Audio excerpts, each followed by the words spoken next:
Mayonnaise mayonnaise mayonnaise बच्चे से लेकर बूढ़ों तक सबको ये पसंद आता है। और आजकल लोग इसका इस्तेमाल pizza, burger, aloo paratha, sandwich, toast, sausage, dips, इन सब में इसका इस्तेमाल करते हैं। कुछ लोग केक्स और मफिन्स की बेकिंग प्रोसेस में भी इसका यूज करते हैं। और हैरानी की बात तो तब है जब लोग डाइट सलाद में भी मेयोनीज का इस्तेमाल करते हैं। ज्यादातर मेयोनीज इस्तेमाल करने की एक ही वजह है कि इसकी जो स्मूथनेस है, इसकी जो क्रीमीनेस है, वो लोगों को पसंद आती है। लेकिन मेयोनीज ऐसी किन चीजों से बनता है कि उसकी जो स्मूथनेस है, उसकी जो क्रीमीनेस है, वो हमको पसंद आती है? ये आपने कभी सोचा है? हमारी बॉडी के लिए वो कितने खतरनाक हो सकते हैं या फिर हमारी बॉडी पे वो क्या नेगेटिव इफेक्ट देते हैं, उसके बारे में आपने कभी नहीं सोचा होगा। तो आज के इस वीडियो में हम यही जानेंगे कि मेयोनीज किन किन इंग्रेडिएंट से बनता है और उन इंग्रेडिएंट्स का हमारी बॉडी पर क्या इफेक्ट आता है, और आयुर्वेद के नजरिए से मेयोनीज खाना किस हद तक सही है।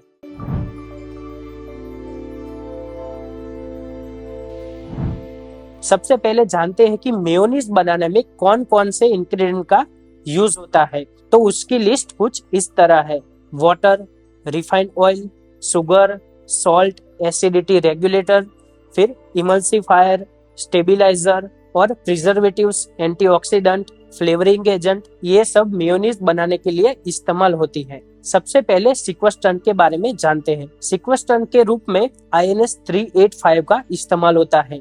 INS-385 मतलब कैल्शियम डाइसोडियम और EDTA का मिश्रण। इस मिश्रण का इस्तेमाल फूड को स्टेबिलाईज करने के लिए किया जाता है, क्योंकि लंबे समय तक फूड बिगड़े नहीं। अब इसकी हमारे बॉडी पर क्या इफेक्ट होगी, उसके बारे में जानते हैं। अगर ये केमिकल हमने लो डोज में भी लिया तो फिर ये हमारी बॉडी में क्या करेगा कि आयरन और मिनरल्स, इनका जो हमारी बॉडी में एब्सॉर्प्शन होता है, उसको रोक देगा। और अगर हमने हाई डोज में इसका इंटेक किया तो फिर फूड पॉइजन के दौरान जो जो लक्षण दिखते हैं, जैसे कि वॉमिटिंग, डायरिया, हेडेक, स्टमक एक, ये सब देखने को मिलता है। इस केमिकल की एक खास असर हमारे बॉडी पे देखने को मिलती है, और वो है ब्लड क्लॉटिंग प्रॉब्लम्स। यानी कि जब हमें इंजरी होगी या फिर किसी भी कारण से जब ब्लीडिंग होगा, तब उसका रुकना बंद नहीं होगा और हेमरेज हो सकता है। अगर इसका हमारी बॉडी पे उल्टा इम्पैक्ट आया तो फिर आर्टरीज में, वेन्स में जो भी ब्लड सर्कुलेट हो रहा है, उसमें गांठें पड़ जाएगी और हार्ट ब्लॉकेज भी हो सकता है। कई कंट्रीज में ये केमिकल बैन है। बच्चों को या फिर प्रेग्नेंट वुमन को ये नहीं दिया जाता है, क्योंकि इसका हमारी बॉडी पर एक बुरा इम्पैक्ट पड़ता है। दूसरा इंग्रेडिएंट है एंटीऑक्सीडेंट INS-319, यानी कि टर्सरी ब्यूटाइल हाइड्रोक्विनोन। ये केमिकल थायराइड ग्लैंड का जो फंक्शन है, उसमें डिस्टर्बेंस पैदा करता है और किडनी पर इसकी एडवर्स इफेक्ट होती है। उसके कारण जो ब्लड का प्योरिफिकेशन है, उसमें इम्पैक्ट देखने को मिलता है, और फिर हमारी इम्यूनिटी को कम करता है और हमारी बॉडी में कैंसर को डेवलप करने में मदद करता है। और एक इंग्रेडिएंट है प्रिजर्वेटिव्स। प्रिजर्वेटिव्स में INS-211 यूज किया जाता है, यानी कि सोडियम बेंजोएट। अगर सोडियम बेंजोएट की बात करें तो वो हमारी इम्यूनिटी को कम करता है, स्ट्रेस को बढ़ाता है और फर्टिलिटी प्रॉब्लम्स भी क्रिएट करता है। और NCBI ने रेट्स पर इसका एक एक्सपेरिमेंट भी किया था, तो उन्हें रेट में ये दिखने को मिला कि उसका जो लीवर है और उसकी जो किडनी है, उस पर नेगेटिव इफेक्ट देखने को मिला। उनका नेक्रोज होना चालू हो गया, मतलब कि उसका भक्षण होना चालू हो गया। किडनीज में जो ग्लोमेरुल्स है, ट्यूब्यूल्स है, लीवर में जो उसके बेसिक सेल्स है, उसका नेक्रोज यानी कि भक्षण होना चालू हो गया। तो फिर जो हमारी बॉडी में प्योरिफिकेशन सिस्टम है, वो खंडित होने लगी। दूसरा जो इंग्रेडिएंट है वो है INS-202, यानी कि पोटेशियम सॉर्बेट। अगर इसके साइड इफेक्ट की बात करें तो हमारी बॉडी में एलर्जिक रिएक्शन बढ़ाता है, स्किन डिसीज को बढ़ावा देता है, स्किन रैशेस, इचिंग, ये सब होने लगता है। हेयरफॉल को बढ़ावा देता है, रेस्पिरेशन में प्रॉब्लम्स क्रिएट करता है, आई को, लंग्स को, ईयर को, नोज को, इन सबको इरिटेट करता है। और इन विट्रो टेक्नोलॉजी टेस्ट से हमें ये पता चलता है कि ये जो केमिकल है, हमारे जो सेल का DNA है, उसमें डिफॉर्मिटी पैदा करता है और इसके कारण कैंसर होने की संभावना बढ़ जाती है। इसका और एक इंग्रेडिएंट है एसिडिटी रेगुलेटर्स। एसिडिटी रेगुलेटर्स के रूप में INS-330, INS-1422, INS-4150 डाला जाता है। ये फूड को गाढ़ा करने के लिए डाला जाता है। ये इमल्सिफायर भी है, तो इसके कारण जो वाटर है, ऑयल है, मिल्क है, ये एक दूसरे में ठीक से नहीं घुल पाते हैं। अगर ये इमल्सिफायर डाला जाता है तो वो तीनों जो है वो एक दूसरे में अच्छे से घुल मिल जाते हैं और एक गाढ़ा स्ट्रक्चर तैयार होता है। ये जो केमिकल्स है वो नोज, थ्रोट, ईयर, लंग्स इन सबको इरिटेट करते हैं और इसके कारण हमें अस्थमा हो सकता है या फिर डाइजेस्टिव इश्यू भी हो सकते हैं। डाइजेस्टिव इश्यू में बार बार स्टूल पास करने के लिए जाना पड़ सकता है या फिर कई लंबे समय तक हमें स्टूल पास करने की जरूरत ही नहीं पड़ती है, यानी कि कॉन्स्टिपेशन जैसा हो सकता है। इसमें एसिटिक एसिड भी डाला जाता है।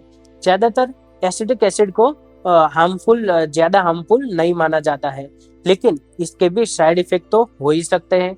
तो उसमें क्या होगा कि दांत में सड़न, पेट में सूजन हो सकती है, पेट में गैस और इंडाइजेशन, ये सब हो सकता है। और अगर बाकी बचे इंग्रेडिएंट्स की बात करें तो फिर sugar, refined oil, salt, egg yolk, milk या फिर वोल एग भी डाला जाता है। तो ये हमारे बॉडी में बैड कोलेस्ट्रॉल को बढ़ाता है, तो ज्यादा फैट भी बढ़ेगा, पर्सन ओबेज होगा। अगर ओबेज होगा तो फिर डायबिटीज है, ऑस्टियोआर्थराइटिस, रोमेटॉइड आर्थराइटिस, ये सब डिसीज होने की संभावना हो सकती है। इसके साथ ही ब्लड शुगर बढ़ सकती है, ब्लड प्रेशर कभी भी बढ़ सकता है या फिर कभी भी कम हो सकता है, हार्ट से रिलेटेड डिसीज हो सकते हैं। अगर ये सब जानने के बाद आप जो बाजार में पैकेट फूड में जो मेयोनीज अवेलेबल है वो खाना बंद कर देंगे, वो तो अच्छी बात है, लेकिन यूट्यूब पर या कहीं सोशल मीडिया के प्लेटफॉर्म पर या फिर कई दुकानों में हमें हेल्दी मेयोनीज का टैग मिल जाता है कि आप घर पर हेल्दी मेयोनीज बनाए,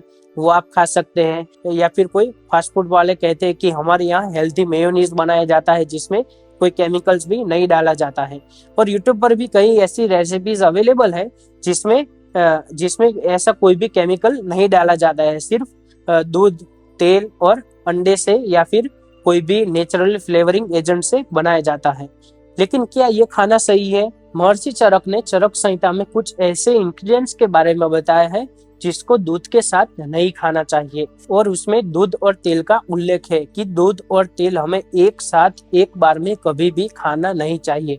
अगर हमने ऐसा किया तो इसके कारण हमें कुछ डिसीज का सामना करना पड़ सकता है। और उसके बारे में भी उन्होंने 26वें अध्याय के 102वें श्लोक में उन बीमारियों के बारे में बताया है जो कि विरुद्ध आहार खाने से हो सकती है। उसमें सबसे पहले इनफर्टिलिटी, यानी कि बच्चे पैदा करने की क्षमता में नुकसान होना, और इसका उदाहरण हमारे सामने ही है।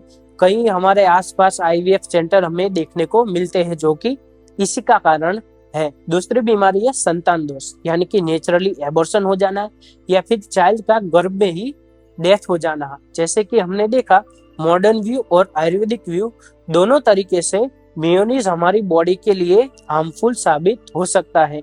तो फिर आज से अभी से मेयोनीज खाना बंद करें। इसकी जगह आप गाय के घी का इस्तेमाल कर सकते हैं या फिर गाय के मक्खन का इस्तेमाल कर सकते हैं, और मेयोनीज के कारण हमें जो भी बीमारी हो सकती है उससे हम बच सकते हैं। अपने बच्चों को भी ये वीडियो दिखाएं, रिलेटिव्स में, फ्रेंड्स में जो भी मेयोनीज का ज्यादा इस्तेमाल करते हैं उन सबको ये वीडियो जरूर शेयर करें, ताकि उनको भी पता चल सके कि मेयोनीज से हमारी बॉडी को कितना नुकसान होता है और मेयोनीज के कारण होने वाली बीमारियों से बच सकें।